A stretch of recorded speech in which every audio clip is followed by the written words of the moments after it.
everybody. Welcome to Adapt or Perish, the podcast about adaptation. This is Ariel, and I just wanted to respond to some of the feedback we got about last week's episode before we get into today's episode. So, first of all, one of the things that we talk about a lot in our podcast is spoilers. So, a lot of times we say, spoiler alert, and then we say something that totally spoils the whole thing.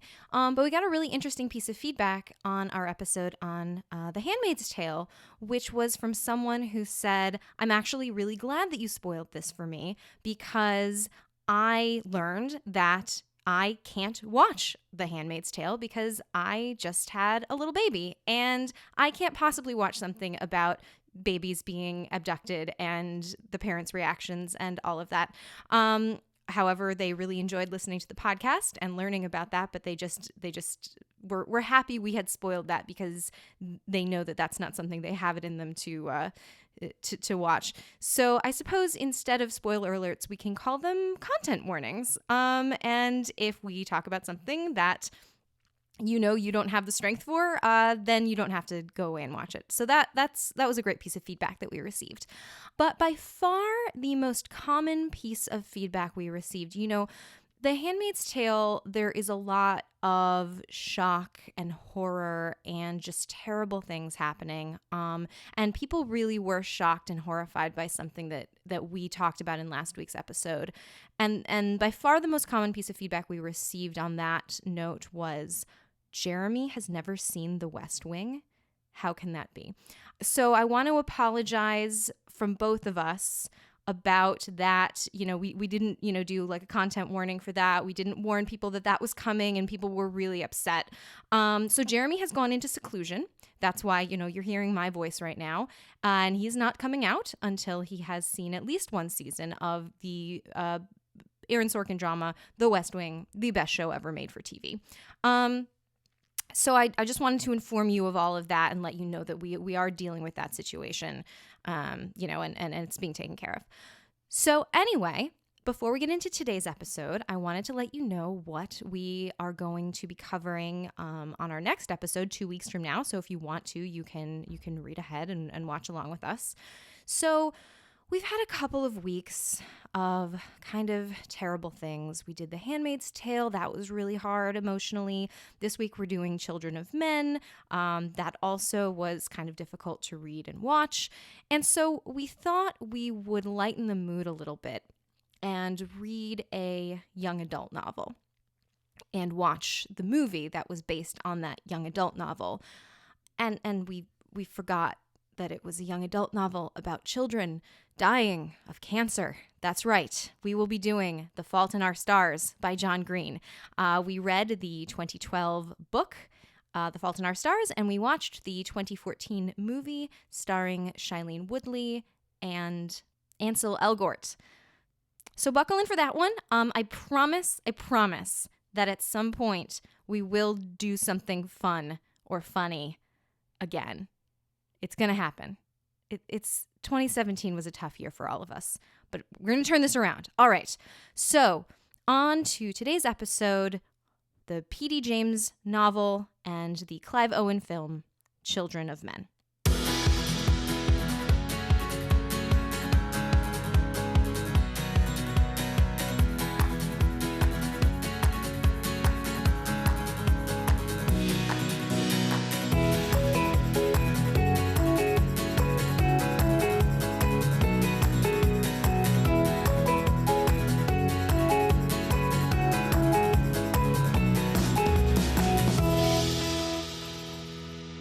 Hello and welcome to Adapt or Perish. My name is Jeremy Latour. And I'm Ariel Lipshaw. And this week we are going to be talking about P.D. James' Children of Men. Children of Men. It's a little bit more of an obscure work than we've talked about, I think, in the past. I think so. But very interesting as far as adaptation goes. Yeah. Yeah. So it was a book that was published in 1992. By P.D. James, who is a British writer. She's a lady. Primarily known for what types of books? Well, the only other book that I know her from is Death at Pemberley, which is like a Pride and Prejudice sequel murder mystery thing.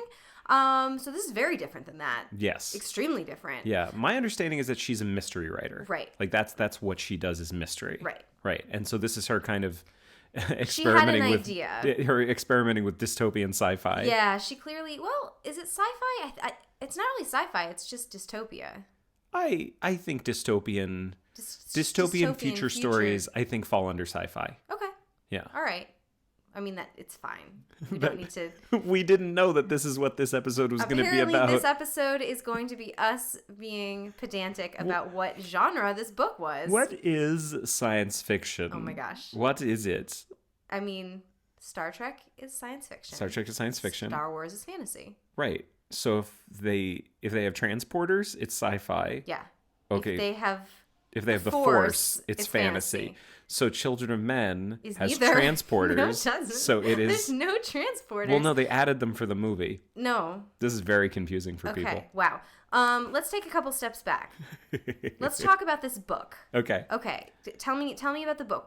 It was published in what year? Published in 1992. 1992, and it's called Children of Men. The Children of Men. The Children of Men. So the movie, this is going to be very confusing. The book is called The Children of Men. Mm-hmm. The movie is called Children of Men. And that's the only thing they changed. Yep. That's it. Well, that's going to be a short podcast. Super then. short episode. So can we agree for the purposes of this podcast that we're just going to call it Children of Men? I think that's great. Great. Mm-hmm. Awesome. Okay. So let's talk about the plot of the book, The Children of Men. So here's the deal. There is this really central kind of plot point to both the book and the movie. There is a premise which was unchanged between the book and the movie, that the author of the book clearly thought, this is the premise that I'm going to build this world on. Yeah. And the creators of the movie thought, this is very interesting. We would like to make a movie about this. We're going to change everything else. Everything. I guess spoiler Nearly alert. everything. Spoiler alert. Yeah. So what is that premise? So the premise is, for the last 18 years, no babies have been born in the world. Right. Everyone is infertile. That's it. There are no children. Yep. Yeah. Yeah. Everyone is infertile. And we don't know why. We don't know why. We don't know if it's men. We don't know if it's women. We don't know why. It does not matter. We don't find out. Like, the story of the book is not like us finding out why everyone is infertile. We have no idea why. And it's not important to the plot. Right. So I have a question for you. Yeah. Because we're going to talk a little bit more about the plot and everything. Now, this was something... I read the book a few years ago. Yes. Because I love the movie. Yeah. But I'd never read the book before. So I went ahead and read it. And I did some pretty deep kind of comparisons. And it really made me re-examine the movie. Yep. You just read the book for the first time. Yes, correct. And just watched the movie for the first time. That is correct. Yeah. What'd you think of the book? I hated it. Okay. Yeah. Yeah. It was awful. There it is. I am not a fan. I'm also not a fan. I think it's a pretty rough book. Rough. It was not. It had a very interesting premise. Clearly. Very interesting world building. Mm-hmm. World building and character building, I would say, taken to the extreme. The author seemed less interested in plot, which is kind of interesting to me, given that she's a mystery writer, which is like very important that you have a plot that works. There was an awful lot of... By the way, do you know what PD stands for? No, tell me. Phyllis Dorothy. That sounds like a real old British lady. Phyllis Dorothy James. And her picture is in her Wikipedia page. Yeah. Guess what? She's a real old British lady? Real old British lady. Is she a living woman? Oh, that is such a good question. She is not. Oh, good. I'm glad, because I would hate for like a sweet old British grandmother to hear this podcast. Oh, she died 3 years ago next week. And how old was she at the time of her death? She was like a million, right? 94. 94. Okay. She was elder. She lived a full life. Yes. And I'm sure she's great. How do you feel about Death Comes to Pemberley? I haven't read it. Oh, you haven't read it? No, I've never read it. Oh, I thought that was one you liked. You might want to cut that part out. No, I think it's fine. I'm going to leave it in there. Okay, great. That works for me. But yeah. I saw the miniseries of Beth Comes to Pemberley. That's the crossover with Little Women. I saw the miniseries.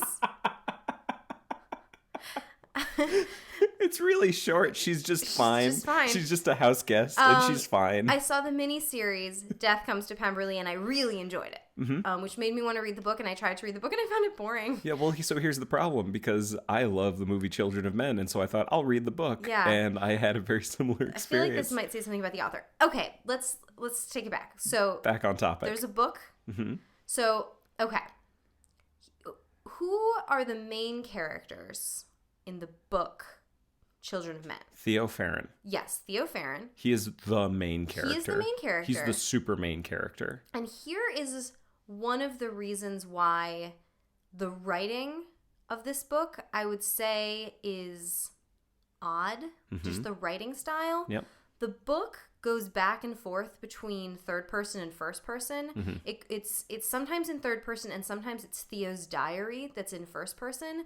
There is absolutely no change in tone, vocabulary. Like literally at certain points I had to flip back and flip all the way back to the beginning of the chapter to remind myself if I was in third person or it was Theo's diary. There is no distinction between the chapters that are in first person and the chapters that are in third person. So P.D. James is basically capable of writing in her own voice and that's it. Well, who knows whose voice it is, but it makes it stylistically very strange. Yeah. So Theo is the main character. He is an Oxford professor, and he's living in this time that everyone's just kind of getting older and older, and nobody's coming up. So being a professor, it's very odd for him because there's sort of no... It's sort of like the last generation of students. So he's been teaching these like adult learner type students, and sort of everyone is in this town that... like the population in Britain and the population is kind of gradually shrinking, and like every so often like a town will kind of merge into another one because like the government will decide there's not enough people to bother like keeping up the water and the electricity and whatever, so the towns will get merged because everyone's just really old. Like the impression that you get is like Britain is just these sort of lonely houses full of really old people. Which was always my impression of Britain anyway. Yeah, I mean, that is kind of what it's like. Yeah. Not much change. And he is special in that his cousin is the dictator. Right. He's the warden of England. Right, because of course this is dystopian. This is dystopian. So I'm not sure we ever know like what happened to the royal family. I'm not sure that's ever mentioned, actually. I can't remember it being covered in there. Yeah. If it is, it's not really that important. It's not important. There are a lot of things that one of the things that I think is actually great is that things that aren't important, we don't need to have explained they're just not important. Yeah. So like the reason I feel like many other authors would really try to go into detail about the reason for this infertility, but like it's just not important. That's just the way it is. So he's this Oxford professor. He's unhappy. He's kind of miserable. He lives a sort of a lonely life. He's recently divorced from his wife of 20 years. She's got like a new husband, and we find out that he has this sort of tragic thing that happened to him in the past, which was they had a child like right before everybody started becoming infertile, and the child died. The child died because he backed over her in his car. So that's bleak.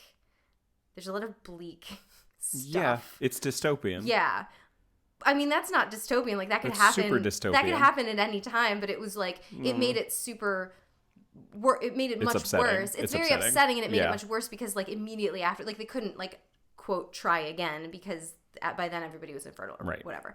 And so... By the way, I'm just going to stop you for 1 second. Yeah. I am just so interested to know how many of our listeners have seen the movie Children of Men but have never read the book. Going, what are you talking about? What are you even talking about? I can't wait to start comparing the two of these. I know. That's why I want to kind of like go through the book a little quicker than we usually do so we can get to the movie. So the character in literature that he reminds me most of is Winston Smith from 1984. Yeah. He is eminently unlikable. He's awful. He's like he's got sort of an inflated sense of himself, but he's clearly terrible. He's living this just miserable life, dragging himself from place to place, and suddenly there's this woman that he's very attracted to, and for some strange reason she's attracted to him as well. But it's not clear why. He's like someone who thinks he's great. Yeah. Suddenly has greatness thrust upon him. Yes. He finds out he's right. He is he has a great sense of his own intellectual superiority.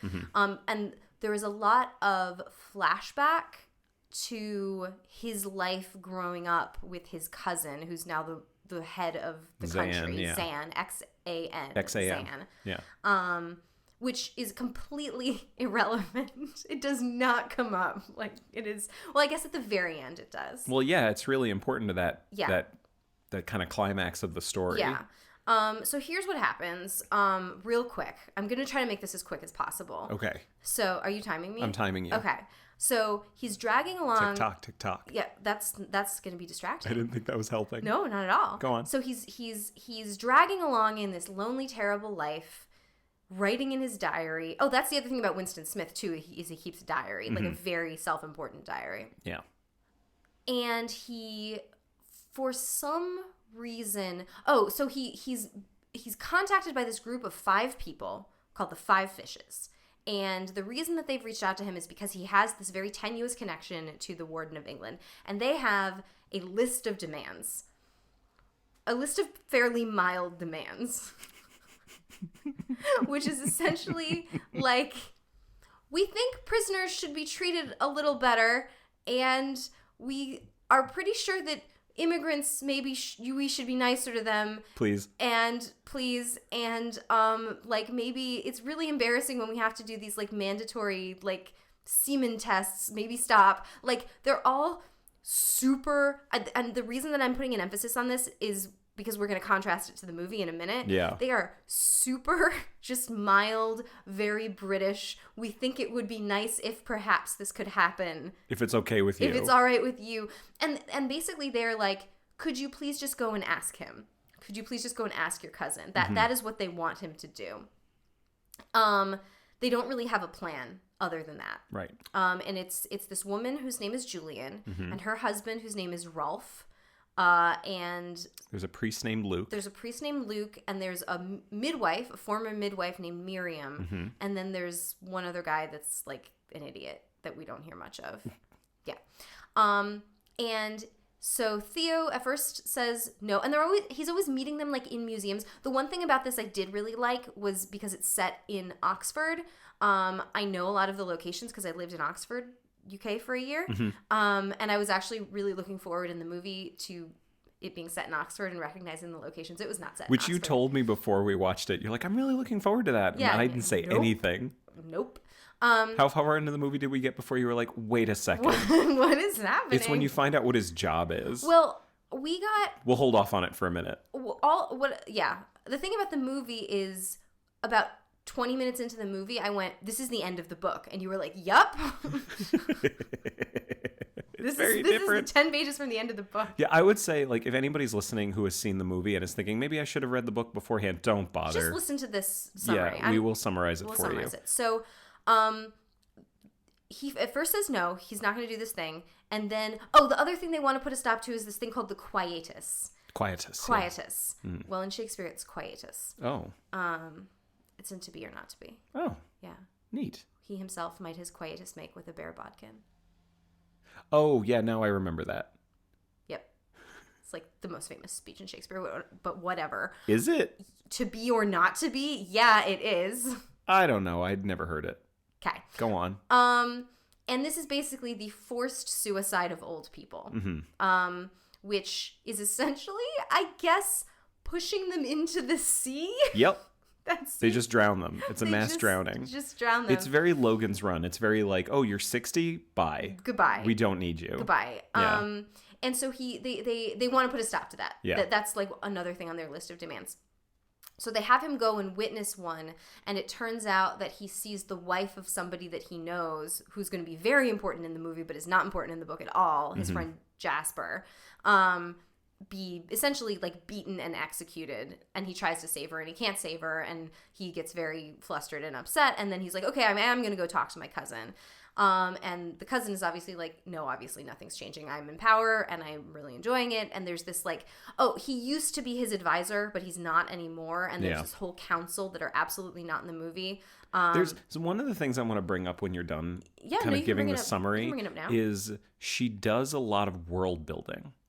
Yeah, that's what I said in the beginning. I would say, well, no, as we said, but like I think it was too much. Oh, it was way too much. This is an excessive amount of world building. There's so many ideas that she had about how this world works. Yeah. And half of them don't matter at all. Yeah, like we've done books that like I felt like there was not enough character development, like that there were characters that were indistinguishable from each other. Mm-hmm. This is too much character development. Like we are given the entire life history and backstory of characters that we do not care about and are not important and will never be important. Mm-hmm. And it's very misleading. Yeah. Because you think they're going to be important and they're not. But there's even aspects of the world that she creates. Like, okay, you know what we haven't even mentioned yet and we're 15 minutes in? What's that? The Omegas.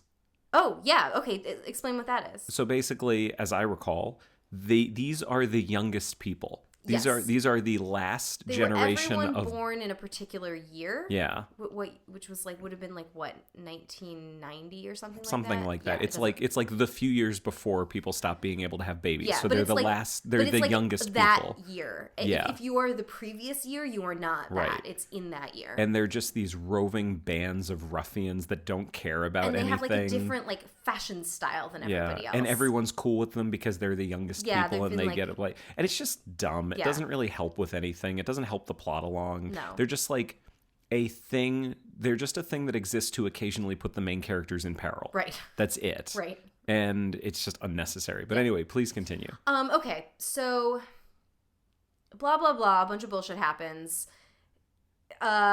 He meets up with this group again. He says, "Okay, I want to help you."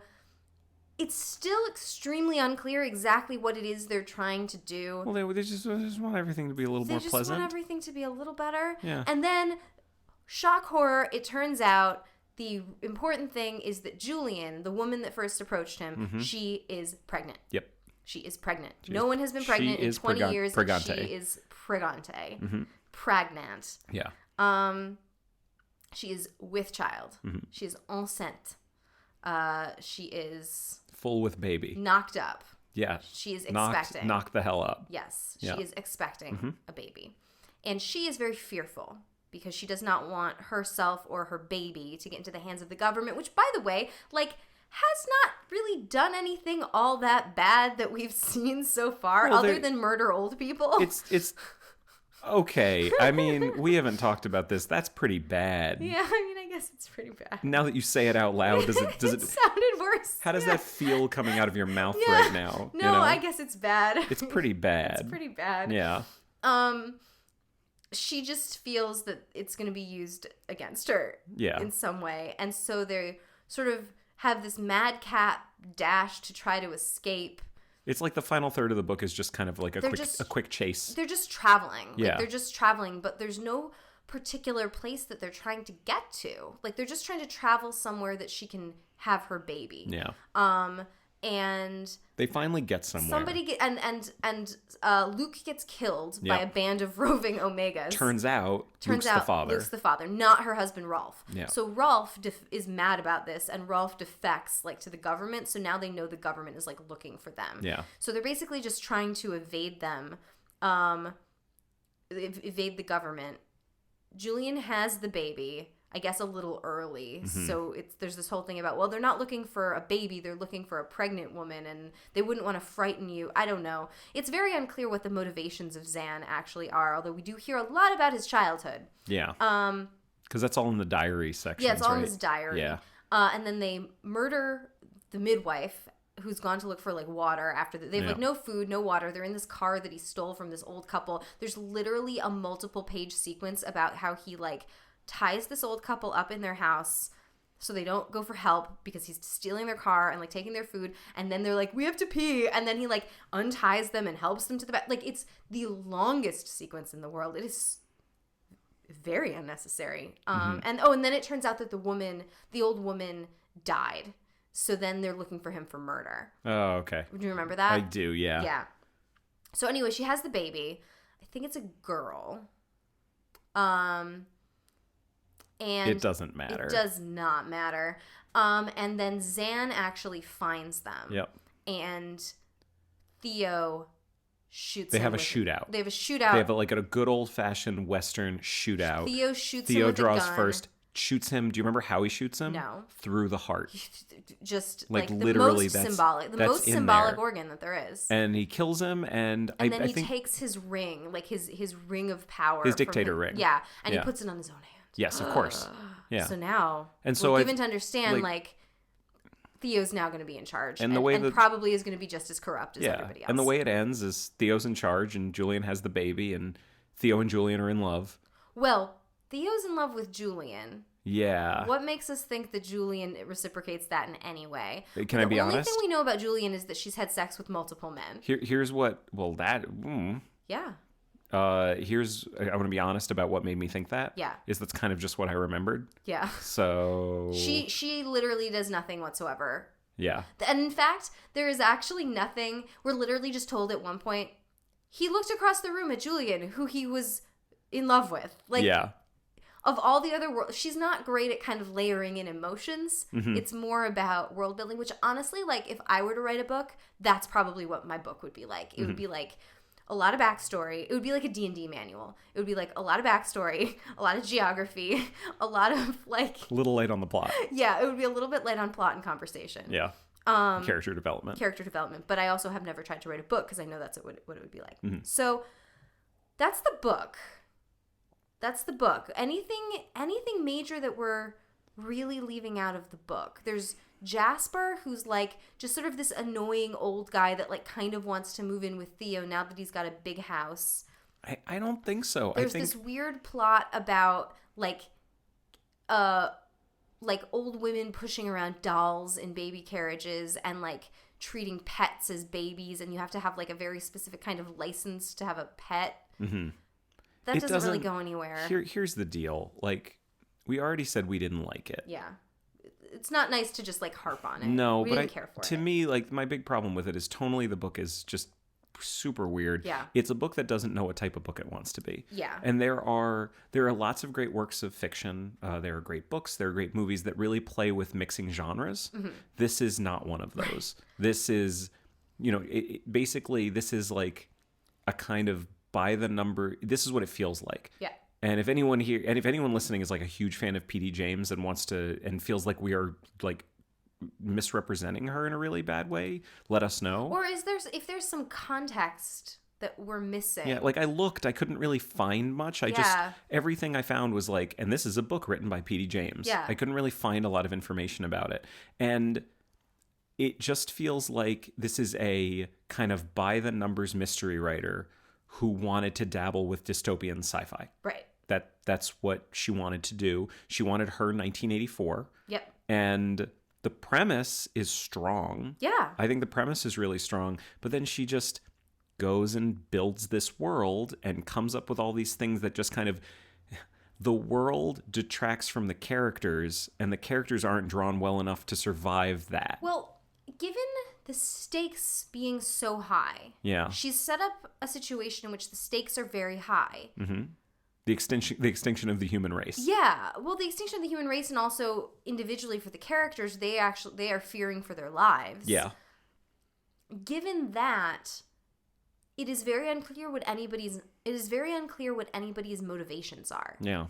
I really at no point in the book am very clear on this is what this person is trying to do right now. They have this sort of weird list of demands. They're sort of running around in the forest. Like, what is their goal? What are they trying to do? What are they trying to get to?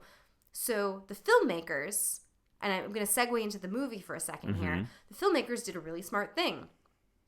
They said, there's a specific thing that we are trying to get our characters to, and that is the goal. They are traveling and all of this stuff is happening to them, but there is something that they are trying to get to at the end of this journey, which is important because otherwise you don't care what they're doing because there's no tension about whether or not they're going to be able to accomplish it because you don't know what it is. Right. Mm-hmm. Okay. So let's talk about the movie. Yeah, let's talk about the movie. Mind if I give a quick summary? Please do. Yeah, no, my summary was like 20 minutes long on the book, so you take your time, babe. So let's talk about this for a second. And I think it is going to make sense as we talk about it. We're just going to talk about the differences between it.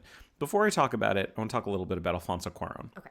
So that he's the writer and director of Children of Men. He's also done Y tu mamá también. He did Harry Potter and the Prisoner of Azkaban.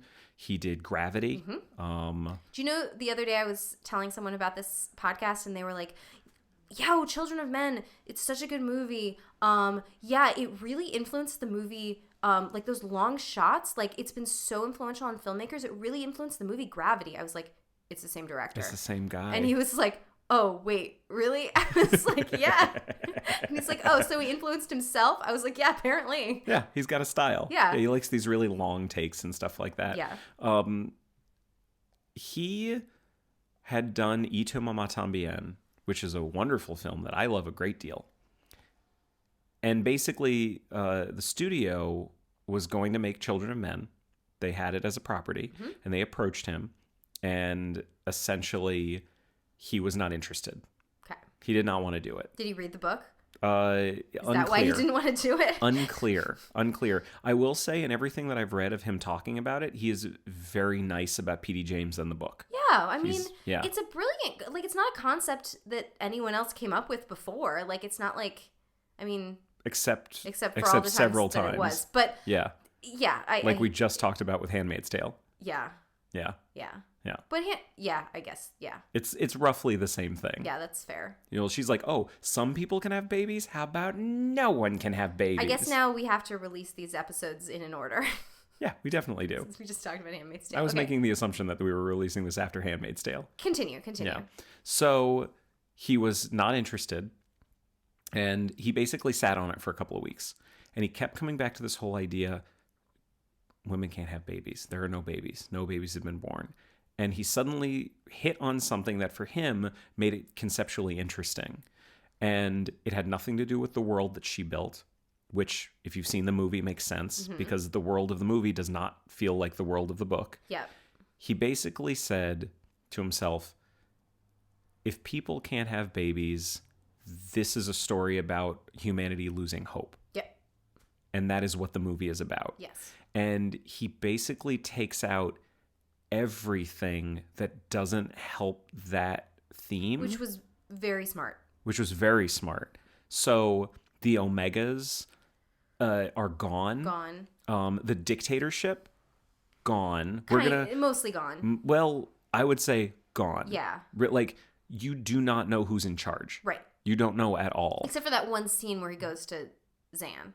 Well, we'll get to that. Yeah. Yeah, we'll get to that in a second. Yeah. So all of this is one thing that I wanted to talk about, but we'll bring it up now. You know, like their list of 5 demands. There's only one. Yeah. They have pared that down, which is super smart because it makes it very focused. There's like one big problem that they are trying to solve. Right. Right. And so the movie is conceptually much, much clearer than the book is. Yes. And it really, really succeeds because of that, I believe. It was actually interesting. So he sat on it for a while and they were kind of developing it. And apparently when they were developing it, he and the co-producer, they were thinking about who they wanted to get for actors. And when they were talking about Jasper, they were like, oh, that's the Michael Caine part. And they had just seen Croupier and they were like, oh, it'd be great if we could get Clive Owen for Theo, but we don't know about that. Yeah. Then a few years passed and he made Harry Potter and the Prisoner of Azkaban. Who did? Oh, Cuarón. Alfonso Cuarón did. Yeah. And then when he was done with that, the studio was ready to move forward with Children of Men. And at that point, Clive Owen was getting a lot bigger, and they suggested him. Yeah. And he was like, "Oh, this is great. We can just get whoever. We can get the. Can people we have Michael Caine? Yeah, we want the people. Yeah. Can we have Julianne Moore? Yeah. We want the people we originally wanted. This Yeah. is great. We can actually get them. It's an amazing cast. It's such a good cast. It's so good. So let's just start with it. Yeah. He changes so much about the world, and he changes so much about the characters. Yes. So let's talk about the characters. Let's talk about Theo. Yeah. Okay. So how did I describe Theo from the book? Well, let me say I'll say how I burped. So how do you describe Theo from the book? Thanks, babe. You're welcome. So he is super. What's his job? He's an Oxford professor. And? He's very. He doesn't have any friends, really. He hates everybody. He writes a lot in his journal. He just like kind of drags himself around. He's really a sad sack. He's also like 50. Yeah. So what is Theo like in the movie? He's actually pretty similar to what you just described. He's pretty similar in What's his in job? terms of the way it's unclear. But not an Unclear. Oxford professor. No, he works in an office. And where does he live? Cubicle. He lives in London. He lives in London, not in Oxford. Not in Oxford. Yeah, the movie really starts in London. So he's basically just one of the thousands of people, one of the millions of people that live in London. Yeah. He just has a job. He works in a cubicle. It doesn't really matter what he does. Yeah. But he is a sad sack. Yeah. He is absolutely a sad sack. But a dreamy sad sack. Well, he's Clive Owen. Yeah. I do want to point out that the book and the movie start with exactly the same incident. Mm-hmm. The book and the movie both start with the same... I'm going to stop you for 1 second. Yes. If you haven't watched Children of Men and you are listening... Spoilers abound? Please stop this and watch it. I think the subtitle of our podcast, so it's like Adapt or Perish. Spoilers abounding. Spoilers abounding. Yeah. Please watch it. Okay, so now you've seen it. Yeah. Now you've seen it. You've paused the podcast Yeah. and now you've watched the movie. Or you don't care and you've had a powered stiff through. drink. Yeah. You've had a stiff drink to deal with what you've just watched. Yeah, it's 'cause bleak. It's pretty bleak, but very hopeful at the end. I love it. So it starts with the same incident as Yep. the book, which is the youngest person in the world. Mm-hmm. 18-year-old Diego so-and-so Yep. has just been killed. Baby Diego. Baby Diego. Well, I think that's a brilliant thing in the movie that wasn't in the book at all. Right. That everybody refers to him as Baby Diego, which of course they would. Right. Like, of course he had a name in the media from 18 years ago when he was born, because he is the last baby born on Earth, and he's just been killed in a bar fight because the Omegas are this like violent bunch. And in the movie, it doesn't matter. He's killed in a bar He's fight. killed in a bar fight. Doesn't matter. So it's like everybody's watching it on the news. Everybody's crying. Like everybody's upset. It's like this huge. There's flowers and shrines, and everybody's super upset. And they're so upset that they don't notice that like terrorist attacks are literally happening like next door. Like a shop just got blown up. Yeah, it's like the coffee shop that starts the movie with Yeah. everyone watching this newscast. He comes in, he orders a coffee, he leaves, and that same shop just blows up. Yeah. And all the people we just saw in there are dead. So it is clear to us that everyone's priorities are a little bit awry. Yeah. And the vision of... Well, I won't get to the world he creates. Yeah. So that's the characters. We're still supposed to be talking about characters. So there's Theo. Yeah. Theo is really good friends with Jasper. Yep. Who is played by Michael Caine. Yep. Who is... I will say this. I'm not going to say he's a better character than in the book. I will say he is a character. Yeah, Jasper in the book is not really a character. He's just kind of like a miserable old man. Yeah, Jasper in the movie is the heart of the movie. He is this delightful old... Oh my God. liberal just hippie. Delightful. The way they kind of talked about him when they were... He lives kind of like off the grid in Yeah. this like area that like nobody can kind of get to. The way they kind of described him when they were making it was that like he would have been friends with John Lennon. Yeah. And he looks just He's got like long hair and glasses. the round glasses and everything, grows pot. But he has a sadness. He does have a sadness. He's a political cartoonist, and his wife was a photographer. She was a journalist. Yeah. And she was like kidnapped and tortured, and now she's very disabled. She's just catatonic. Yeah. And he takes care of her, and they love each other very much. He loves her so much. And they've got a dog. Yeah, they got a really sweet dog, and they both love Theo, and they've known Theo for years. I would like to point out to those who maybe share my sensibilities about animals, for a movie with a lot of violence and a lot of peril and a lot of animals, you're going to be fine if you are a person who, like me, has walked out of a movie theater when you saw a dog appear on screen and you were pretty sure that something bad was going to happen to the dog, and you left the theater and you went to the bathroom and you pulled up doesthedogdie.com on your phone and you realized, yes, something bad does happen to the dog, and you went back to the movie theater and you said to your boyfriend, we have to leave right now, and he was very nice about it. I finished the movie later at home. It was very good. I don't want to say what movie it was. It was the... Why did you... No, I'm going to cut that out. I'm not going to tell them that. All right. If you are that type of person, this movie may be upsetting in other ways, but I was actually pretty impressed with how little tension there was about the animals being in peril. Yeah, it's a movie that's fine with putting people in peril, and hurting people. Yes. But the filmmakers don't seem too cool with killing dogs. And I really appreciated that. And when it happens, it is very meaningful.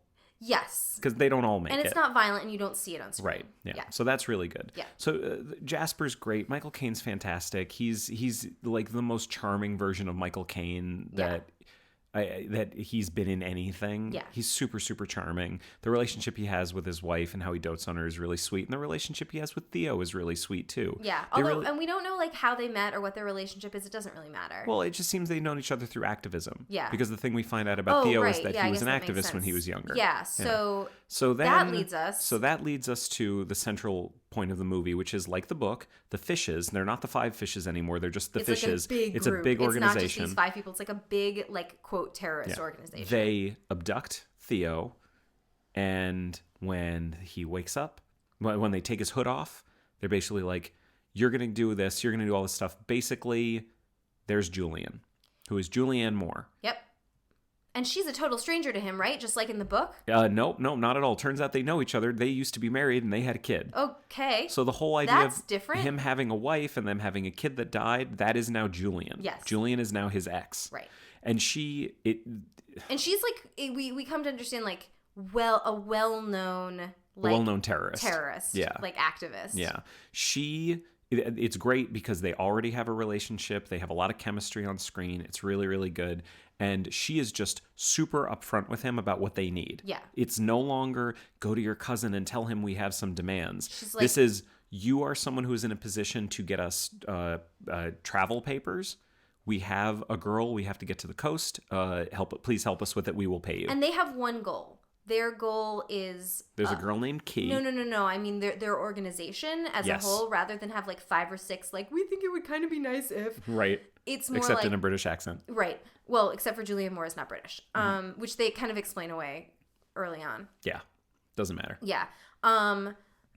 He says to her something like, were your parents in New York when they closed the borders or something like that? And she's like, yeah. There's a huge xenophobia, and closed borders is huge for this movie. Right. Well, that's the thing. So in the book, basically there are these immigrants that have come to Britain to be like workers and servants. And they have a name for them, which I'm not remembering right now. Me either. Yeah.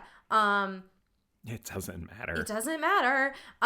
In the movie, it's kind of the opposite, and so the thing in the book is like, we think you should treat them better and not like just send them back to their home countries without a penny or whatever. It's quite unclear. In the movie, it's basically stop murdering them in concentration camps. Yeah, so basically in the movie, every immigrant is being like rounded up and put in cages and like shipped to these like horrible, like awful prison camps, basically. Yeah, like, but these like prison cities, like they're huge cities because there's so many of them. Yeah.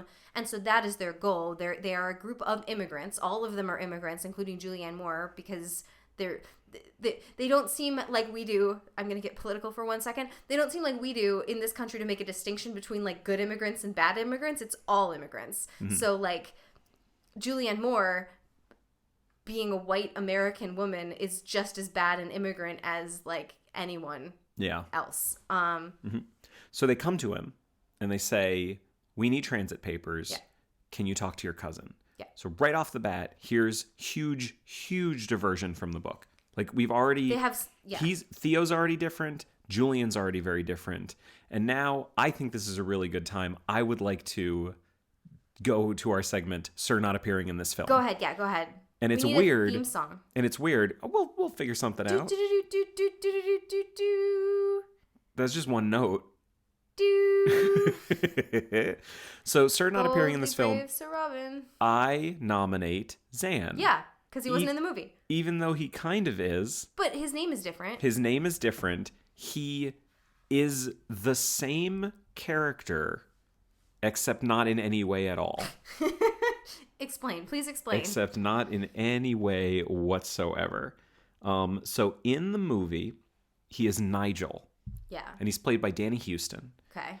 And he is basically let me look at this really quickly. He has an official title.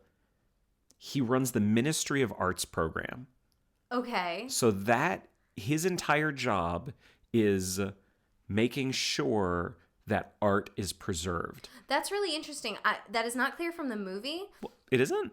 that he's the Minister of Arts program? Did it say that? Well, it doesn't say that specifically, but like art is his job. No, I know that. No, I'm agreeing with you, and I'm trying to tell you. I think it was on something. I think it's on something in the movie. Maybe so, but what I'm trying to say is when he goes to him, I said that's the Tate Modern, which now makes total sense if they're not just using it as a location, but it's actually like he's the arts ministry, so he's like living in the Tate Modern. Yeah. So you walk in and like Michelangelo's David is there, Right. and it's broken, and his entire job is kind of maintaining culture. Right. He is Theo's cousin. Mm-hmm. That's it. That's done. Yep. Zan is not. He is not Zan. He's in that one He's scene. not in charge. He is in one scene. It's really great because when we were watching it, what was your reaction? To what? When we were watching it and you were like, so is that Zan? Yeah. Yeah. And you were like, nope, that's it. That's it. Like at the end of the scene, I was just like, that's it. That's done. He's not in any more of the movie. Okay. You're like, he's the villain. Yeah. He's the villain. I was like, so what happens at the end? Because like the book ends, it's this huge standoff between the two of them. Yeah. There's the hero and there's the villain, and the hero shoots him through the heart, and Yeah. that is not And what then he happens in takes the his movie. ring of power. Yeah, it's absolutely not what happens. And the scene with them is great, but it's not so much important what happens in the scene because it's just a very good scene, but it's important for our purposes that it is drastically different Yes. than the book. Yes. Drastically different. Yeah. So I nominate Zan for Sir not appearing in this film. Cool. I think that's a great nomination. Seconded? Seconded. Yeah. Zan. Motion carried. Fantastic. Robert's Rules of Order. So I want to give a quick version of the rest of the movie. Okay. All right. Theo agrees. I'm going to time you because you had to time me even though I took 20 minutes. Theo agrees. And essentially the rest of the movie is him meeting up with Julian and Key and Miriam, Wait, who who's is in this. Key? Well, Key is this young African Wait, refugee. she's not in the book. Who is She's she? not in the book at all. I'm confused. Isn't Julian pregnant? Julian is not Pregante. Turns out Key is. So Key is a pregnant girl. Can I say something about that? Yeah. Doesn't that make so much more sense? So much that more. This group acquired this pregnant girl or she found them Mm-hmm. as opposed to the one woman in the world who's pregnant also happens to be part of this group of 5 people. The whole thing makes so much more sense. It's so much easier to take. It Yes. just you don't even question it. It just makes perfect sense. Yeah. So the rest of the movie is them trying to get her to, and this is something we haven't even talked about yet, Yeah. the Human Project. Which is not in the book. So quick version is these are scientists of the world who are trying to figure out why women can't have babies. Yeah. And some people think they're a myth. And the fishes have been in contact with them. Julian has been in contact with them. And they are trying to get Key to the Human Project. Yes. So already there is a very clear reason why they're doing what they're doing that was not in the book at all. Right. It, like, they have a goal. And not only that, but they have because a... the Human Project is in the book. No. It's not at all? No. I thought it was mentioned. No.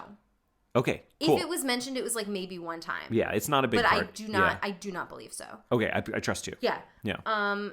And not only that, but there's like a very specific place and moment in time that they need to get to. There's Yeah. a time and place Where they're crunch. going to meet a boat. They're going to meet a boat Yeah. that's going to like take her out of the country. And it's what happens along the way. I mean, We could get we'll really- talk about it, but like Yeah, we it's- can get really caught up in all of the minutia of it, but essentially he has to get her there, and a lot of really, really bad stuff happens along the way. And the majority of the movie is him getting her to the boat. Right. That is the movie. And people kind of keep dropping off. Like, Right. I mean, I'm going to give a terrible spoiler. Julia Moore gets killed like after about 15 minutes. Yep. Like She's in very little of the movie. she's in very little of the movie. Mm-hmm. She is just suddenly dead.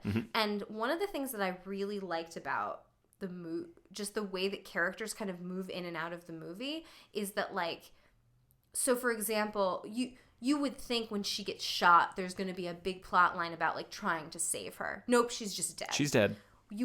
There's a point where another character gets like taken away by soldiers. Do you think they're going to like save And you her? think that the next 20 minutes are going to be about them trying to find her and save her. No, she is gone forever. You never see her again.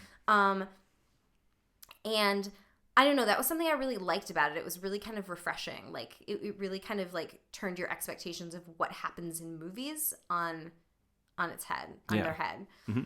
Here's what I'd love to do. Yeah. I want to just go through all the characters right now and not so much talk about them in the movie, but just talk about how much they changed from the book. I do want to do that. Yep. Yes, let's do that first before Okay. the other thing I wanted to. So we already talked about Theo. Yeah. We talked about Julian. She's very different. Yes. She's so much more capable. She is in charge.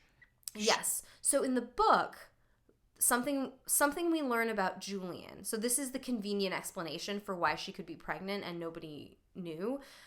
Is that she's like disabled. She has like one hand that's like kind of I forgot about that. malformed, and so she has been exempted from the mandatory fertility tests. Oh, okay. Right? Okay. So that is the thing we have explained to us about Julian in the book. Mm-hmm. In the and the other thing is like they think that there is a important plot point in the book about who the father is, and it is not her husband. It is this other guy named Luke. Right. Which in the movie, there's kind of like a 1 second. It does not matter who the father is. No. There's kind of like a 1 second. She doesn't even conversation. know. She doesn't know. It turns out she was working as like a And sex there's worker. such a great joke where she just says to Theo, like, "What are you talking about? There is no father. I'm a virgin. I'm a virgin." And he's It's like, what? so funny. Yeah, she's great. Yeah. Who is that actress? Her name is Claire Hope Ashidi. Uh-huh. Yeah, she played Key. So let's go through all these. Okay. So we already talked about Theo a whole bunch. He's very, very different from the book. Julian is very different. Yes. Julian is played by Julianne. Yeah. Key does not appear. not- She is not appearing she is in this book. Lady not appearing in this book. Yeah. Key is just a badass immigrant. She's great. But she's also like scared and freaked out. She's a very real clearly person. supposed to be like 16. Yeah. Like she's not. She's not like a capable adult. Yeah. Like And she needs help. And the great thing about her not being one of the fishes is that she doesn't care about their cause. Yeah. She just cares about her baby. Yeah, and herself. And herself. And yeah. one interesting thing about having like a 16-year-old pregnant girl running around in a world where no one's had a baby in 20 years, she doesn't know anything about what having babies is like. Yeah. She doesn't like it's terrifying if you put yourself in her position and you're like, not only am I kind of running from this unknown force, but I have no idea what's about to happen to me. Like literally I don't know where the baby is going to come out. Like Yeah. it's horrifying. It's great. Yeah. So Key, not even in it. Jasper, we already talked about. Yeah. Not only is he's so much better in the movie, and he's a real character, and you get to know him, and he's funny, and he's charming, and he never dies at all, and survives the entire movie. He dies a bunch. He dies. Yeah, he dies real hard. Let's talk about Luke. Super different. Very different. Yeah. The bad guy, pretty much. Yeah, he's the closest thing there is to a villain. Yeah. Yeah. He's just self-serving more than bad. Yeah. I mean, he is bad. He's basically like the antagonist in someone else's story. Yeah. He just happens to kind of be the antagonist for the main story. Yeah. Just because he's very self-serving. Yeah. He's played by Chiwetel Ejiofor. Chiwetel Ejiofor. Ejiofor. I've heard. Okay, it does not matter. Chiwetel Ejiofor. Okay. Okay. He's great. Yeah. Luke's super, super different. Yeah. He's not, in the book. I think they call him Chewy, which I think is really cute. Oh, that's nice. Yeah. That's I nice. don't know that for. He a seems fact. nice. I He's bet he's a nice. Nice guy. Yeah. Luke's a dick, though. Yeah, he's awful. Luke's a stone cold dick. And in the book, like, how much of a character, like, what kind of character is he? He's like really well. First of all, he's the father of the baby. But isn't he kind of milquetoast? Yeah, he's super milquetoast. He's just Yeah. like, I'm a priest and he there's dies. a whole religion theme in the book that we don't. Not thank even. goodness does not appear in the movie. Not even in the movie. Yeah. So Luke is much more action oriented. Yeah. Much more oriented on Action action. Luke. Yeah. Yeah, he is action Luke with karate grip. Charlie Hunnam's in it as Patrick. Who's not a character in the book. Not the character in the book. I think he's kind of like a combination of Rolf and the other guy. Yeah. He's just like kind of There's just so many a fishes. violent guy. Yeah, there's so many fishes that we meet in the movie Yeah. because it's such a much bigger organization. So he's really good in it. Pam Ferris plays I love Miriam. Pam Ferris, it's interesting because when I saw her name next to Miriam, I was disappointed Mm-hmm. because I thought that they had like race lifted Miriam, because in the book she's like Caribbean. Yeah. And she's the only character of color, I believe, in the book. Now in the movie there's a lot of different other characters of color, but they made Miriam Pam Ferris, who is a white British lady. Yep. So I think I can forgive them for that because there are much more important characters that they did make of color.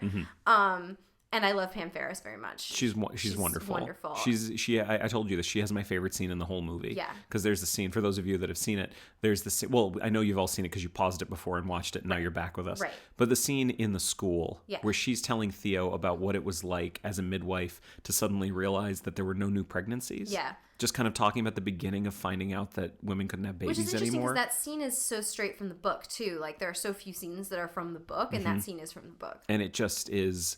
It's given a better context in the movie than it does in the book, and it just so two things happen. One, the context is much better, and two, the words are coming out of Pam Ferris's mouth. And Pam Ferris is amazing. She's wonderful. If you have not watched the show Call the Midwife, where she is also a midwife, you should watch it. She is typecast. She is amazing.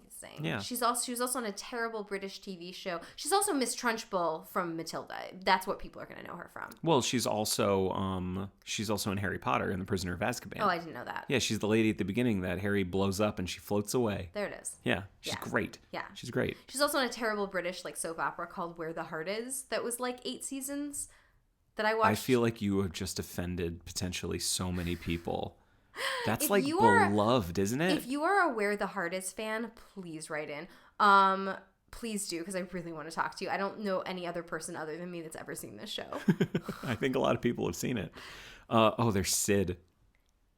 Wait. Sid's the border guard. Oh, Sid's terrible. Sid's the best. He is great. He's not in the book. Sid is not in the book. He's this just absolutely delightful border guard Yeah. who they need to get into the prison colony where they have to meet the boat. Yeah. And he refers to himself in the third person. He's this delightful little British and then they man. kill him. Well, yeah, because he's a piece of shit. Yeah. Yeah, he's an asshole. I'm going to get to what I think you want to talk about. What? Do you want to talk about who beats him up? Yeah. Okay, here we go. Maritza? Mariska. Mariska. Hey everybody, this is Jeremy. I'm just cutting in here for a minute because I need to offer a quick correction.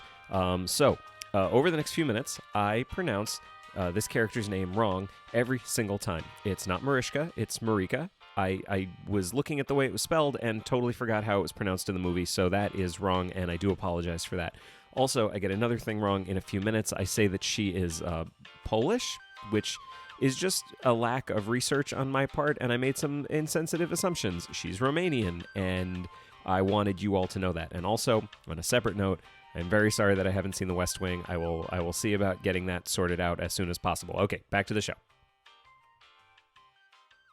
So there's Nigel, who we've talked about. Yeah. He is Zan, so might as well not even be in it. Right? Zan might as well not even be in it. Nigel, the one scene with Danny Houston is great. Yeah. With as Nigel. And then we have And Mariska. he's got a weird son that's very strange. Yeah. There is an aspect of the movie that I love so much, and it's Mariska Yeah. and her family. Yes. So when they get into Bexhill, Which that's the prison colony. colony. That's where they have to meet the boat Yeah. with the Human Project. They are essentially, Sid hooks them up with Mariska. Yeah. And she's going to take care of them. And I just want to point out, Key is literally in labor. Yeah. They get to where they're going. She literally delivered. And she has now been separated from, so they're on this bus going Julian's to dead. the prison camp for Yeah. hours and hours. The reason I'm not sure we've made it totally clear. I think we did, but there's a boat that they have to meet, and Yeah. the port is literally inside this prison camp, which Right. is just a whole city. It's not just it's a whole city, Yeah. a burnt out city. So if they have to break in, which they do, and Which then they they meet do. up with Mariska, Right, who's but this Polish lady. Right, but I just wanted to Sorry. go back for 1 second. They're sort of losing people as they go. Yeah. But they're on the bus with Miriam, and Miriam is very important because they've got this scared pregnant 16-year-old, and Miriam is a midwife. And Miriam gets pulled off the bus instantly, and we never see her again. Nope. So It's up to Theo. it's up to Theo. Yeah. This girl arrives in labor, in final stages of labor in this prison camp. And I'm going to get into what I feel the most meaningful differences are Yeah. between the book and the movie. But one thing I will say is that, Theo in the book, P.D. James's version of Theo leaping into action is getting a gun and shooting the bad guy through the heart. Right. Alfonso Cuarón's version of Theo leaping into action is delivering a baby. Right, because in the book, Miriam is still alive when Yeah. the baby gets delivered. So he's kind of in the other room, He a doesn't have to- 1950s dad. He doesn't have to do any baby he doesn't stuff. have to do any He baby doesn't get his stuff. hands dirty at all, but in this one, he's the guy who has to take care of it. Yeah. and he has to be the midwife. Right. And it's just, I love it. Yeah. So everyone's dead. We find out that the fishes are up to no good. Yeah. They just want to use the baby for political means. Yeah. He has to escape from them with Miriam and Key. They go to Jasper for help. They've got to run. The fishes are coming, so they kill Jasper. They kill the dog. They kill the wife. Well, Jasper kills the dog and the wife. Right, that's yeah. right. Oh, that's another Oh, yeah, difference. talk about that. So here's the deal in terms of the way he sets up the world. Alfonso Cuarón sets up the world of the movie as being very different than the world of the book. Right. We talked about things he gets rid of. The Omegas are just not even in it. Zan, the dictatorship, just not even in it. Yeah. Quietus. Yeah. Quietus.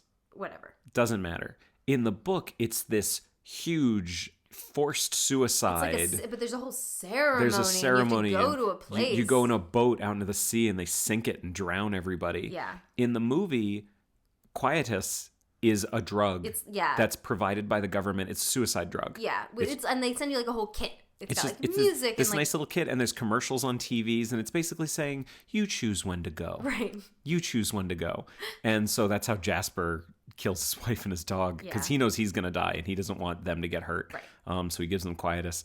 And that's just it's something that I love, because Alfonso Cuarón takes these really, really big ideas from the book and he brings them down to earth and makes them so much more believable. Yeah. They feel very, very believable.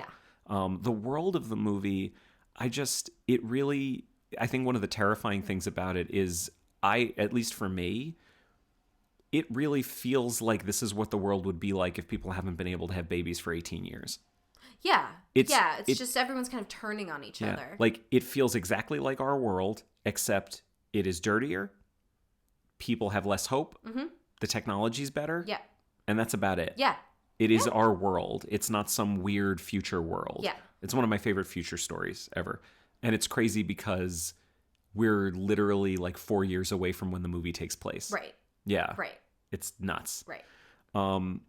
So that's essentially it. Yeah. And do you have anything else to say about some of the differences? Not necessarily about the differences. I do have a couple things to say about like just the movie stylistically that maybe we can talk about really quick. Yeah. So it's interesting because this is a podcast about adaptation, and we're talking about a movie that was adapted from a book. But one thing that we haven't really talked about is the influence of the thing that we're talking about maybe on some other thing that isn't a direct adaptation, but is very similar and very strongly influenced. So I am not a huge video game person. I think would be fair to say. No, you're a real life person. I'm mostly a real life person, but I do like video games. I just am not I have not really gotten into many modern video games other than Stardew Valley recently. But the one video game What's the name of your farm again? I don't remember off the top of my head. Okay. What's the name of your cow? Spike. There it is. Everyone in my Stardew Valley farm is named after Buffy the Vampire Slayer characters. Right. Yeah. It's Sunnydale Farm. Of course. Right. I don't know why I didn't think of that. Yeah. It's Sunnydale Farm. The one video game that I have played multiple times and played from start to finish in recent years is a video game called The Last of Us. Every 10 seconds while we were watching this movie, okay, that's an exaggeration. Every 2 minutes while we were watching this movie, I looked at you and I said, this reminds me of The Last of Us. First of all, the plot is the same. Yep. The plot is basically this man has been saddled with this young girl who is medically significant for a reason, and we are he is responsible for getting her to this weird splinter group so they can figure out what's going on with her. That is the plot of The Last of Us. In The Last of Us, it's zombies. Yeah. And that would be, if that was it, that would still be a huge similarity. Yeah, it's not even like a man and a girl trying to get somewhere. It's very specific. We are trying to get to this group because there's a medical thing happening with this girl that nobody understands, and we don't want her to fall into the hands of the main government. So the plot is very similar. B, the movie stylistically, just shot for shot. First of all, a lot of the shots feel very similar to a video game, and you can maybe speak to this as a film, more of a film person, but like, especially that very long, there's a very famous long shot. Like there's two in the like movie. A super long shot where they're like running through this like burnt out building, and like at one point like blood splashes on the camera, and they sort of like CG it away. It's crazy how they can do it. But it feels like a video game in the way that it's shot, because you're sort of it's not from the perspective of the character, but you're sort of over the back of their shoulder, which is exactly how it feels like when you're controlling someone in a video game. The movie's super handheld. Yeah. So there's just a lot of handheld cameras following the characters around. So there's this huge, like, I think it's like 18 minutes long or something like that. I shouldn't have said a specific time because I could be very wrong about that. Okay. It's long. Yeah. I'm just going to say it's long. And you're just following Theo through this burnt out city trying to find Key, who's been taken from him. And there's this scene where he's like running through a bus that's like all burnt out, and it's like graffitied on the outside. You have no idea in The Last of Us how many times you like have to run through a bus to get to where, like a parked bus to get to where you're going. Even like the title sequence is very similar.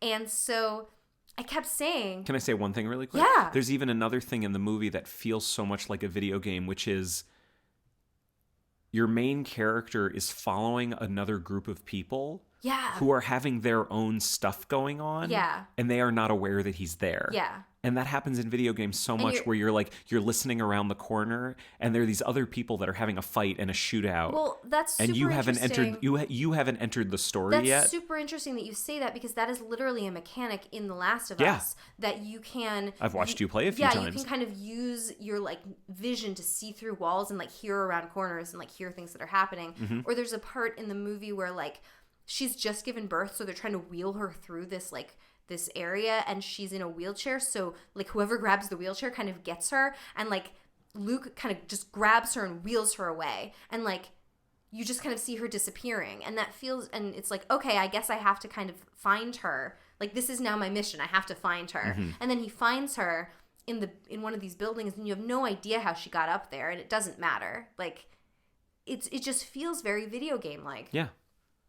And so I was like, am I crazy? This is really weird. So I literally just Googled Children of Men, The Last of Us, and I turned to you and I was like, oh, I'm not the first person to make this link. Not by any means. Like, scholarly papers have been written about this, and apparently there was like some Twitter conversation. I don't know if he's ever like been interviewed about this, but like it was certainly on Twitter that someone asked the guy that made The Last of Us about it, and he was like, oh yeah, huge influence, Children of Men. It's super, super clear. So that's all. I just thought that was fascinating, and also like the one video game that I happen to be very familiar with. Like this movie was it was directly influenced by this movie. Yeah, I mean, stylistically, the movie is amazing, and I think itself very influential. Yeah. Lots of things end up looking like Children of Men. I mean, it is famous for like its long shots, but just it feels very real. It's all very handheld. The movie's really dirty. It feels real. So there's still a couple things that I want to cover. I want to talk about what Alfonso Cuarón found in this story. Mm-hmm. So when he thought about the story and he finally hit on the thing that really hooked him. Yeah. It was that we can't have babies anymore. We have lost hope. Mm-hmm. That's what the story's about. Yep. The story's about having no hope. Yep. That, to me, is just shown so perfectly through two aspects of the movie. Mm-hmm. One is Mariska. Yep. Oh my gosh. She's wonderful. So she is the old Polish lady that takes care of them and gives them a room in Bexhill when they get to the prison colony. And that's the thing about it, is no one thinks that Key is pregnant because no one has been pregnant for 18 years. So it's not even on anyone's mind. Like, Key is in labor, but it's like no one would think that that's why. Yeah. That's why she's acting that way. She's just sick. Yeah. So Mariska finds them a room. And basically they have, Key has the baby. And on this like disgusting, it's dirty, super gross. It's awful. The next morning, Mariska shows back up with Sid, the border guard. he hooked them up. And they suddenly see that there's a baby. And Mariska suddenly turns from this just very stereotypical kind of prop of a character who's just, she doesn't speak English and she looks funny. She scuttles. She scuttles around everywhere. She seems like scenery. Yeah. The second that she sees that there's a baby, she becomes a character. Right. And there's just this really wonderful scene where Sid is like, okay, this is not, you're coming with me. Yeah. And he's holding a gun to everybody. And Mariska's like, fuck you. And just beats the shit out of Sid. You just see her running down the hall. He's like got everyone like dead to rights, and you just see her come running down the hall with this giant stick, just screaming, and just like whacks the shit out of him. Beats the shit out of him. They eventually get away from him, which I'll talk about again in a minute, and she takes them to her family. Yeah. They are all wonderful, good people who take care of them. Theo loses his shoes halfway through the movie. They give him shoes. And they give him shoes. I don't know if you noticed, they like dress the baby. They have like a beautiful like christening gown that they put the baby in. They are just such good people. And I think it really speaks to the idea that we are without hope. That people, there is hope. Right. People are good. Right. There are absolutely good people. Everyone in the entire movie has just been treating Key like property, and they've been treating her baby like a bargaining chip. Yeah. And suddenly, these are the first new people to find out about the first baby born in 18 years. And what do? They treat it like a baby. Right. And they treat Key like the mom. Yeah. And they just want to take care of her. I will say, just in terms of movie making, the baby is CGI. It's a little creepy. It's a little creepy. I forgive it because they did their best, and the story's so good, I think it works. Yeah, and I know why they did it. They did it so it actually looked like a newborn baby and not like a 6-month-old. Yeah. Yeah. So I think Mariska and her family are one of my favorite parts of the movie. Yeah, I love her. Yeah, and they don't all survive. They do not. Yeah. She's okay, and her dog's okay. Oh yeah, she's got a dog. She's got a dog. She's got a dog with her the whole time. The dog is fine. Totally fine. Our dog just perked up his ears when we said dog, by the way. Oh, goodness. Oh, buddy. So that's one aspect of hope. So here is maybe the biggest spoiler that we're going to talk about. Okay. But again, you've all paused and watched the movie, and now you're back with us. I mean, everything that we've said, like everything. Of all the main characters, only 2 of them make it. Yeah. Key and her baby. Theo Dies. super dies. He dies at the end. He bleeds to death in a boat. He bleeds to death in a boat. He gets her in the boat. He gets out to sea. Turns out Luke shot him. He got him. And this is my favorite part. Theo knows he's going to die. He just knows he needs to get her out to sea to a specific buoy to meet the Human Project. Right. He dies not knowing whether he succeeded or not. Right.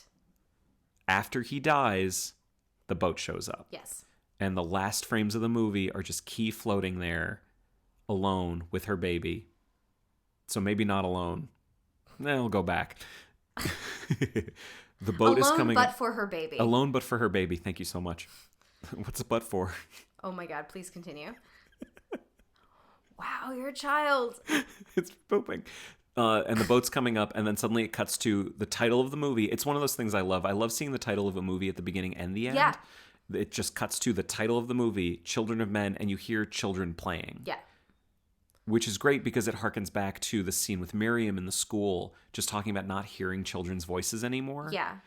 And it is one of the most hopeful endings for anything I've ever seen. Yeah. I love it. I love that the filmmakers are saying, no, here's the deal. We're saying this is good. It's good. Yeah. Everything's going to be fine. Yeah. He did it.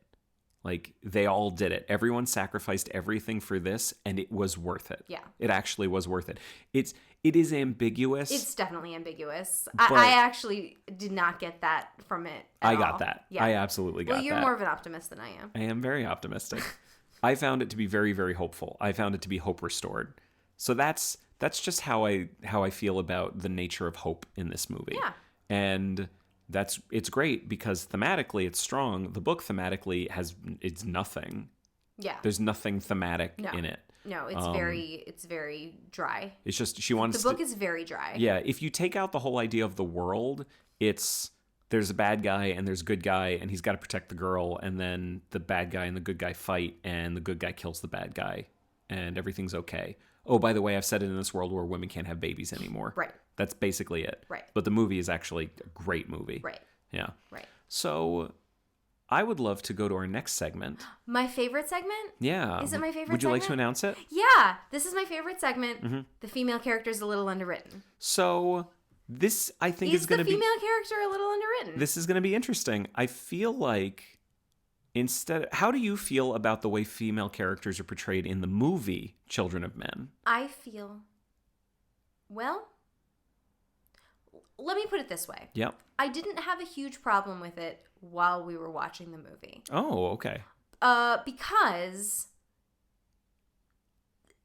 if we're given to understand that this is literally the plot of the movie, like, we kind of have to treat this female character... All the female characters are sort of vessels for babies. But that's literally the plot of the movie. Yeah. So they kind of have to be. Mm-hmm. It tracks. It tracks. Now, that being said, I am not sure, despite the fact... So there's 3 main female characters, right? Mm-hmm. There's Julian, there's Key, and there's Miriam. Yeah. Mariska. And Mariska, who doesn't really speak. She says a whole bunch of stuff. We just have no idea what she's Right. saying. I am not 100% sure that it passes the Bechdel test. When do we ever see any of those characters talking to each other?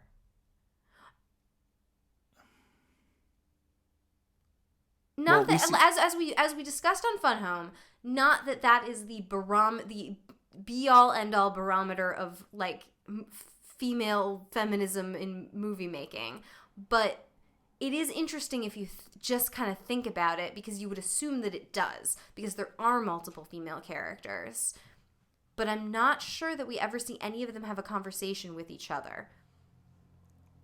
I mean, I think you definitely see Miriam and Key talking. You see them talking. You definitely see them kind of whispering and talking. Yeah, they clearly have a relationship. Yeah. And the one thing that I think is good is that their relationship is all about...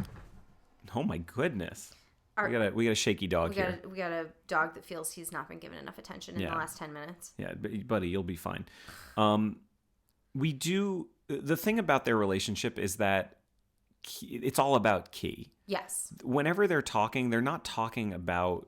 They're talking about Theo a little bit sometimes, but Key is the MacGuffin. She's right. She is both I think a really compelling character and also sort of an object. The point of the movie. Yeah. I don't think... I think she's an object in that she is the MacGuffin, but in this sense, she is still a character, and I think it works really well. I think they could have given her so much less agency than they did. Yeah. I actually think they did a good job. She is she is outspoken, and she, like, there's a point where they give her a choice that's kind of a false choice. They're like, well, you can go or you can stay here. And she's like, okay, I guess it's better to stay here. Mm-hmm. But then, like, when it turns out it is absolutely better to leave, like, she's kind of the one leading the charge. She's like, no, we gotta go. And also, I want to know what you think about this. Yeah. After Julian dies... He's wagging his finger in my face. After Julian dies, Key looks to Theo for all her advice and protection. Mm-hmm. Specifically because that's what Julian told her she could do. Yeah. Julian said you can trust him. Right. You can't trust everyone else, but you can trust him. Right. So what is that? How is that for, like, the female character's relationship with the male character? Because it really speaks more to Key's relationship with Julian than it does to Key's relationship with Theo. No, I think that's right. I think because they say in the movie, like, Julian is the leader of the group. Yeah. Like, Julian is very clearly the leader of the group. People defer to her. So the part where it all kind of starts to go haywire is that she gets shot in the neck and bleeds to death in front of everybody. Yeah. And like, by the fishes. Yeah. And so Miriam It was an inside job. What? It was an inside job. It was. And Miriam even says, like, she was our in. Like, we don't have any way of communicating with this group without the Human Project. The Human Project without Julian. And so, yeah, no, I think you're right. I think her relationship with Theo is what her relationship with Julian would have been, because Julian is the one who told her who to trust, right? Yeah. Like, there's other people in the group that she has been told not, like, has been told not to trust and doesn't trust. And I think that really speaks a lot to the way the filmmakers look at the female characters. Yeah. I think there's a lot of respect of the female characters I in the agree with movie. you. I think, like I said, I think she could have been much more passive than she was played and written to be. I think they did, like, they could have done it in a way that was like really gross, and they didn't. Like, she has a personality and she is kind of sassy, and you know what I mean? Like, And like the relationship she has with Theo doesn't do any of the stereotypical things you think usually happen in these types of movies. yeah, it's like kind of mildly antagonistic. Yeah, they don't. He's never a father figure. No. There's nothing romantic. No. They are just two people who are thrust into this situation together. Again, super similar to The Last of Us. Yeah. Like that, the relationship Well, between except- those two characters is what? Well, that's a very father-daughter type thing. No, it's not. For him, it is. No, it isn't. Isn't it? No. Like, explicitly not. I thought the whole thing was he lost his daughter and he sees her as like his second chance. It's sort of the opposite of that. He lost his daughter, and he has. By the way, we're talking about a video game at this point, not the movie that we're supposed to be discussing. No. Yeah, Theo and Julian had a kid and he died. I strongly disagree with that. Okay. The whole point is he lost his daughter, and he has completely shut down that side of him. So she's the one saying to him, I know that you feel weird about this because of your daughter. And he's going, what are you talking about? I don't feel any kind of way. Oh, but he does though. Just because he's saying he doesn't, that doesn't mean he actually doesn't. Now we're talking about The Last of Us. Yeah, not... which I have not played. I wouldn't take him at his word. No, I'm not saying I take him at his word, but I'm saying there's subtlety in it that I actually would disagree with that. Okay, that's fair. Yeah. That's totally fair. I can't really talk about it. I have not played it. I know. I watched you play it. I know. I also watched you play Sonic. Well, listen, now we're getting very far afield. It's totally fine. Cool. So, in conclusion, I feel like, let me just say this. Yeah. I think this is the first Female Characters a Little Underwritten segment where we have determined the female character is not a little underwritten. It is correctly written. how do you feel about the book? Oh, it's very underwritten. Like in the book, Julian is an object. Yeah, no, I don't even want to talk about the book. Yeah, Julian is an object. Miriam is just kind of a stereotype. She's a stereotype and she's there and Well, dies. yeah, she's a caretaker. The Yeah. only women in the book are either pregnant or midwives. Mm-hmm. There's only two. Yeah. And in the movie, Julian is a badass leader of like a rebellion. With a neck tattoo. Yeah, she's great. Yeah. Yeah. So, do you have any final thoughts? I have a bunch of stuff to talk about. Oh, goodness. Okay, yeah, go Do you ahead. want to take the dog out? He's fine. He's fine. He's fine. So, there is another thing that I want to talk about. Okay. And it's specifically about the movie. And this is where I don't want to spend too much time on it, but I have a few things to say. Okay. About why I think the movie is as brilliant as it is. Okay. I really genuinely love this movie. Okay. To me, one of the strengths of this movie is the way that it subverts the tropes of the genre that it kind of lives in, which is this sci-fi action film. Yep. So I have some numbers Oh, boy. that I ran Oh, my God. at one point. This is a surprise to me. I don't know what he's about to say. So I had gotten curious about this at one point, and I had done a little research. Yep. I basically wanted to see how Children of Men stacked up against other action movies. Okay. Because all of the advertising of it was like an action movie. It's Clive Owen. It's dystopian sci-fi. Yep. People die. Like there's a It's Michael Caine. It's like Yeah. a big, it's a big name thing. big budget kind of sci-fi yeah. action movie, and then I see it, and so I want to go through a few points really quickly. Yep. I looked at the top 100 grossing action movies of all time. Oh, boy. As of a few years ago. Okay. And I ran some numbers about the content of all those movies. You ran the numbers? I ran the numbers. Did you make a spreadsheet? I He literally made a spreadsheet. Oh, She's- God. I was joking, but he did. Yep. So, of the 100 movies, Yes. 100 top grossing action movies, how many of those movies do you think the hero is shown as being very capable in an action type way? All of them. 91 of 100. Okay. In Children of Men, is Theo capable? No. No. Wait, how did you just determine this? This I went is through you? all of them.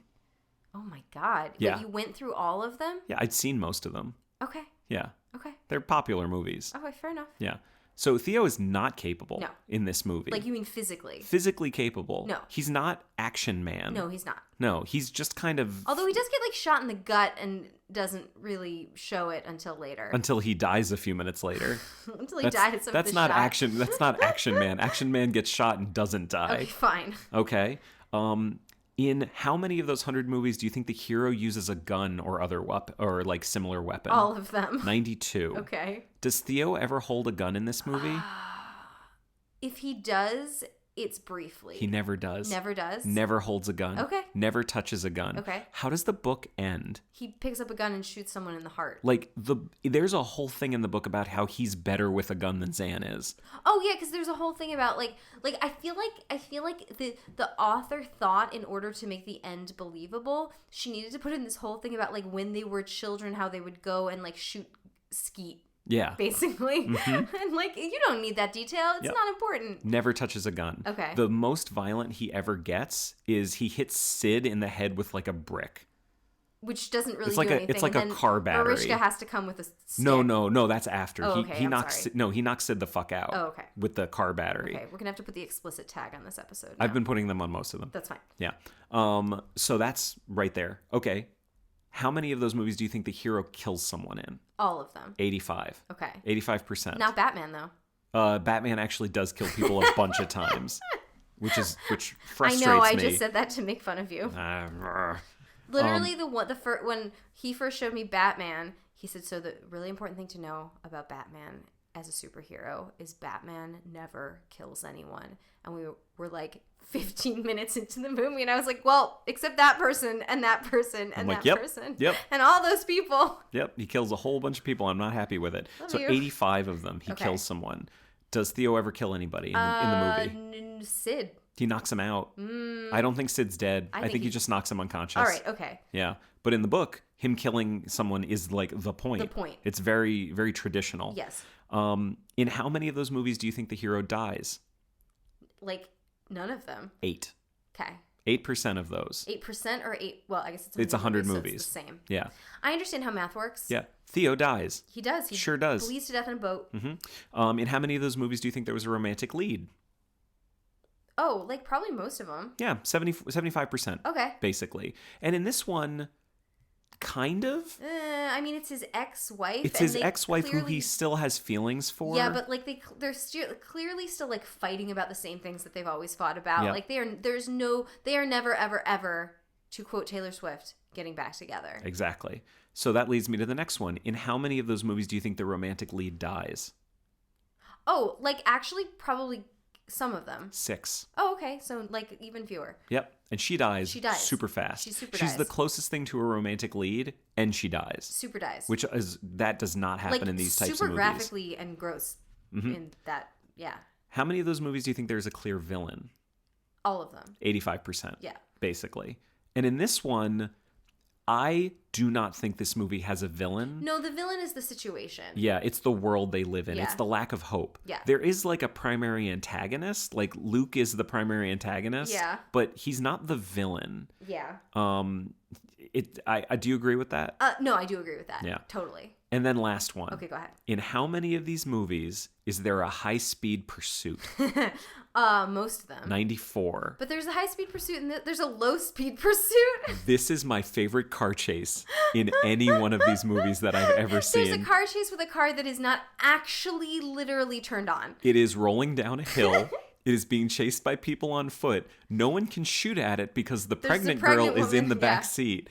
They have to jumpstart it. They have to get it up to speed to jumpstart They're it. all like screaming at each other. It is so tense. Yeah. I think it is as tense as any action scene I've ever seen. But like, I love that Children of Men is a sci-fi action movie that has a hero that never kills anyone, never holds a gun, is not physically capable, dies at the end, and the closest thing we have to a car chase in this movie is the car doesn't work. It's very good. The car literally doesn't It work. was a very good movie. I just think that it was clearly to me playing with the kind of tropes in the genre of sci-fi action movies, but subverted almost every single one of them. Yep.